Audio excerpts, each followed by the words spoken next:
નમસ્તે મિત્રો, પેન્ક્રિયાઝના કેન્સરમાં સારવાર કઈ રીતે કરવામાં આવે છે આપણે એને 3 ભાગમાં વહેંચી લઈશું.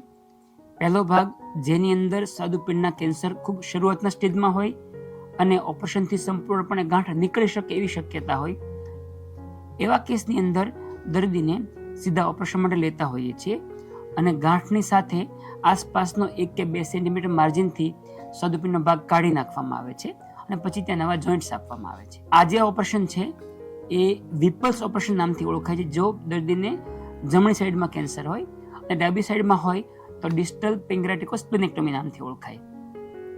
મોટાભાગના કેસમાં આ ઓપરેશન લાંબુ છે, પરંતુ બહુ વધારે જીવના જોખમવાળું રહેતું નથી.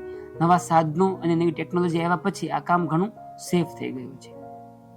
જે દર્દીની અંદર કેન્સરની ગાંઠ મોટી હોય, આસપાસની નસો સાથે ચોટેલી હોય, પરંતુ બીજે ફેલાયેલી નથી, એટલે કે ચોથું સ્ટેજ નથી આવ્યું, તો એવા કેસમાં પહેલા કિમોથેરાપી પ્લસ રેડિયેશન આપીને ગાંઠને નાની કરવામાં આવે. જો ગાંઠ નાની થાય તો પછી દર્દીને ઓપરેશન માટે લેવામાં આવતું હોય છે. જે દર્દીની અંદર આ ગાંઠ બીજા કોઈ અવયવમાં સ્પ્રેડ થઈ ગયેલી હોય, દાખલા તરીકે સ્વાદુપિંડમાંથી ગાંઠ લીવરમાં જતી રહી છે, ફેફસામાં ગાંઠ જતી રહી છે, તો એને અમે ચોથું સ્ટેજ કહેતા હોઈએ.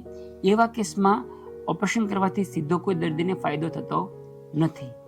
જો દર્દીનું આંતરડું કોઈ જગ્યાએ બ્લોક થતું હોય તો બાયપાસ માટે ઘણીવાર ઓપરેશન કરવું પડે, પરંતુ રોગને સંપૂર્ણ નાબૂદ કરવા માટે ઓપરેશન શક્ય નથી હોતું અને કોઈ સર્જરીથી ગાંઠ કાઢવાથી આ રોગ સંપૂર્ણ જતો નથી.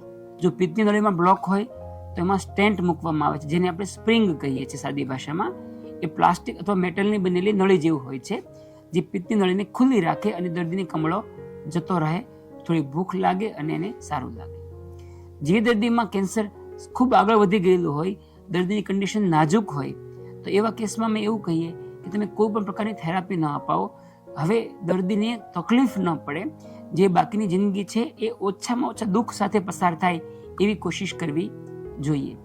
જો દર્દીને ખૂબ દુખાવો વધારે હોય તો પેઇનકિલર દવા આપણે આપી શકીએ. આવા કેસમાં સાઈડ ઇફેક્ટની બહુ ચિંતા કરવી નહીં.